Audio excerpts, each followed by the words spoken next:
Hello, everyone. Welcome to Coffee Break. It's Steve Barrett here, VP Editorial Director of PR Week, here for another show. And delighted to be with Teresa Siles, who is the president of Nuffer Smith Tucker, San Diego-based firm. Welcome to the show, Teresa. And how are you doing?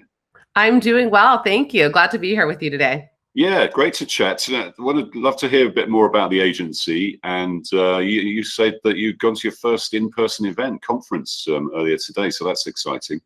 Tell us all about how it's been for the last year, because you have a really interesting story, don't you, about the going into lockdown and the business, what happened with the business at that time.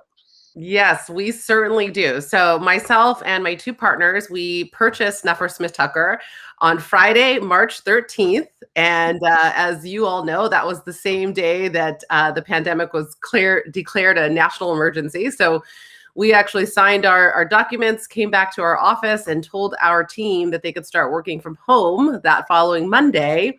And we all know what's happened since. So we, wasn't necessarily the ideal time to purchase a company, but we've had a lot of good fortune since then. So we're happy to say that we've been resilient throughout the pandemic. And when have you gone back to the office at all now? Are you still working from home? What's your plans in that respect? So right now we are open on a voluntary basis. So we have a few of us that come in. I come in every day, but we have a handful of our team that comes in, a couple days a week. We will be returning 2 days a week in the fall. So after Labor Day, we'll be required 2 days in the office, and the rest of the team has flexibility to work from home for the other 3 days. And we'll get into talking about that, because I know you've got some views on, coming back after this experience and learning from it. But just tell us a bit more about the agency. I think you're around 20 people. You're in the San Diego market. Tell us what sort of areas you specialize in, and are you very much focused on the California market, or do you have national clients? So we do have some national clients. We are based here in San Diego. As I mentioned, we've been in business for 47 years, so we are not new by any means. And we have a pretty strong San Diego and California-based clientele in a variety of industries.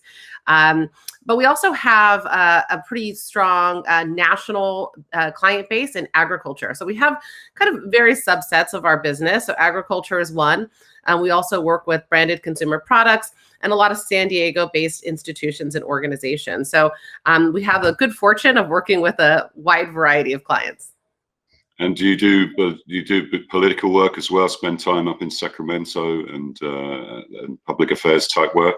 So we actually don't do a lot of public affairs work specifically. However, we like to sort of keep our finger on the pulse of what's going on with policy as it relates to agriculture. So the conference that I just got back from was an ag policy conference. We're actually getting ready to do some work with the State Board of Food and Agriculture to help them develop the next vision for the next decade or so of California ag. And as part of that, of course, knowing what's happening from a political perspective is also pretty important, although we certainly don't dabble too much in that arena as far as public affairs and policy work. Yeah, there's plenty going on in California politics at the moment, isn't there? For sure. How about how's the city been in San Diego? How has that coped during the pandemic? And how resilient has it been, and is it bouncing back now? It is. It's definitely feeling much more normal, right? I mean, I don't know what that new normal looks like, but California had pretty stringent restrictions on mask wearing and social distancing, and when businesses could be open and all that kind of stuff. But those have really relaxed in recent weeks, and you're definitely getting a feeling that people are going back to their daily lives. And of course, we are blessed with amazing weather. And so in San Diego, being outside and being active and enjoying our city, we're starting to see a lot more of that. And now that it's summer too, of course, we're a big tourist destination as well. Yeah, for sure. Tell us a bit about the market, the PR market and the business market in San Diego. So the PR market has been good. I mean, we've, like I said, we've had the good fortune of staying busy throughout the pandemic. And I think part of that, for us at least, is that we've had a lot of clients that have stuck with us for many years. So we have a lot of strong relationships. But the PR market has been staying busy, staying strong. We actually do talk to several of our colleagues here in San Diego about what's happening at their agencies, and have been collaborating a lot on kind of return to office strategies, as well as different strategies for managing people working from home and things like that. So it's been a very collaborative PR environment here in San Diego. You talked about your specialism in agriculture. What was the impact on the agricultural industry of the pandemic? Was it difficult getting crops out of the fields? What were the big issues over the past 16 months in that industry? Oh gosh, there are so many, right? It was really interesting. I know we all remember the early days of the pandemic and going to the grocery store and the long lines and certain products being off shelves and things like that. So the impact on food and agriculture has been pretty significant. Of course, the shutdowns of the restaurants and the food service industry had a big impact on growers and producers who primarily served that market. So you had essentially some people that had their entire customer base disappear almost overnight, right? So when we talk about being resilient and changing approaches and strategies, agriculture has really had to do that. And of course, being an essential business early on, we all recall that there was stories about outbreaks and things happening in certain subsets of the industry. So agriculture was really impacted. However, I think we all know that when you go to the grocery store, your food is still there. So I know, especially in California, that produces a lot of specialty crops, that the industry has been incredibly resilient, incredibly strong, and really happy to be able to continue to feed people across the globe. Yeah, tell us about your people, and obviously it's been a tough, 16 months for everyone. How have you made sure everyone's well-being is catered for, as well as getting the business done? And everyone's been working harder than ever, haven't they, in many cases from home?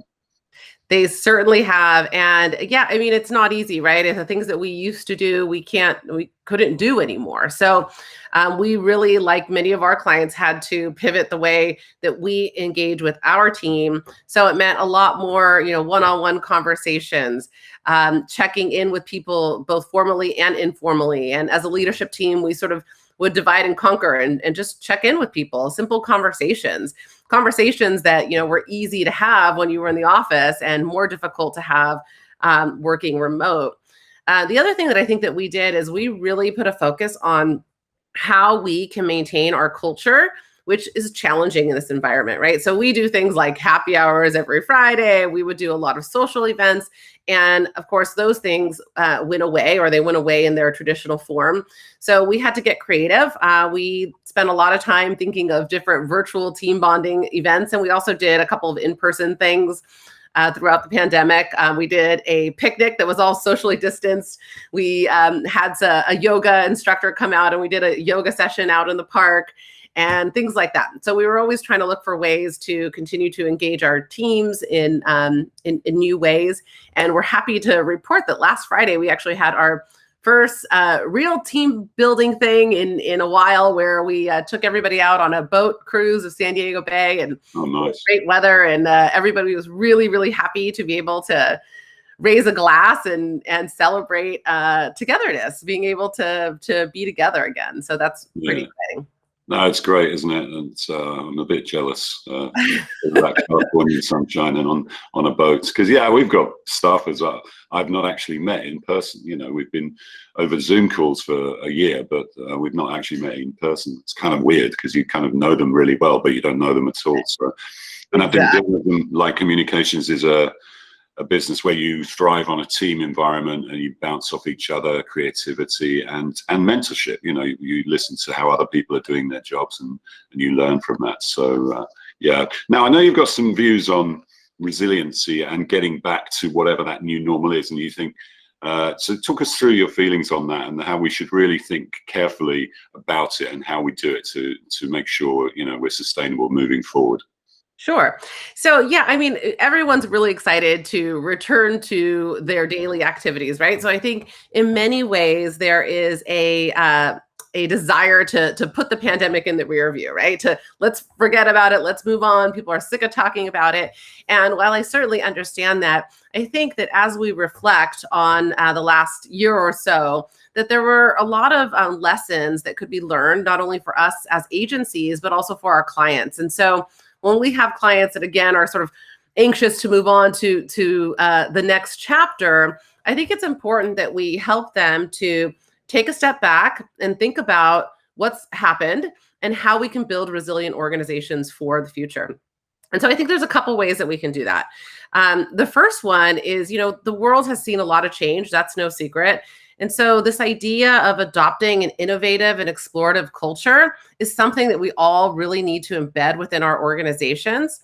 Not being afraid to try new things, not being afraid to take risks, not being afraid to perhaps have a failure, to stumble along the way, right? So encouraging people to make things better, to include more explorative thinking is something that I think is really important and that we need to embed moving forward as well.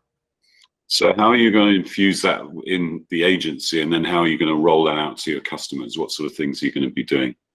So we've already been talking about it quite a bit. And so in the agency, there's, changing culture is not something that's easily done, right? So it has to start at the top and it has to be consistent. So we are always talking about that. We're always talking about how we can make things better. And so a lot of discussions.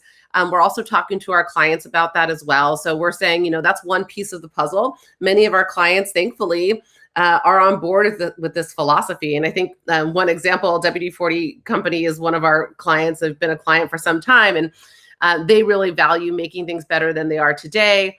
They also really focus on just, again, making things better, taking risks, that learning culture. And so we're trying to foster that with our clients as well. And then beyond that, it's more than the culture. It's kind of scouting for threats and opportunities and being prepared to take that information and pivot to make real changes within your business. So there's a lot that has to happen to be a resilient organization. I think the culture, the trend spotting, the not being afraid to make some changes. And then, another important thing is empowering your team. We've already talked a lot about our teams and the impact over the pandemic. As we look toward the future, we want to make sure that our teams are empowered to make decisions, to make things better on their own, to look for opportunities. And so that requires effort on all of our parts. It's not just handing over the keys and saying, hey, go make it happen, but making sure that our teams have the resources and the professional development and the skills that they need to do their jobs and to excel and to be resilient as individuals and help us as an agency be resilient as well. So we're starting the dialogue. We talk a lot about it here. We talk a lot about it with our clients. And for many of them, it's part of their strategic planning efforts. So strategic planning is now happening on a more regular basis. So it used to be that we would help clients develop their 10-year plans and then their 5-year plans and then their 3-year plans. And now it seems that planning is just continuous. It's happening all the time to allow organizations to be more agile. And so in that planning process, we're having those conversations. Just to finish off, Teresa, talk about purpose, because I know you feel strongly about that. We've seen the way that business has adopted purposeful activities. And I think we're all looking to see them go beyond talking the talk and actually walking the walk. So just to finish by talking about your philosophy around that and how that informs your practice. Yes, absolutely. It is not just about the words on paper. That is the easy part, right? Yeah. I think we can all make something sound good. It's can you live that? Are you demonstrating that in action? And so, again, we have a good fortune of working with clients that are very much purpose-driven. And one of the other things we do is we help them to, if they don't have a defined purpose, to uncover it, right? And it's not making it up, but it's helping to uncover it. And then to your point, making sure that they can back that up. And I think over the last year or so, we've had to have, a lot of pretty tough conversations with some clients about what that means, right? So does it pass the sniff test, if you will, of the public? So we all know that people, consumers and employees and other stakeholders want to associate with brands and companies that they feel are making a difference in the world and that they feel share their values.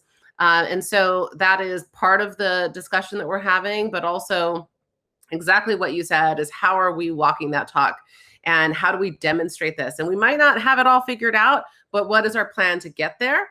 And making sure that it remains front and center, not when somebody calls you and asks what you think about a particular social issue or looking for a statement, but all year long, so that those the stories are really authentic to the purpose that you've uncovered. And so that's been a really fun discussion to have with a lot of our clients as well.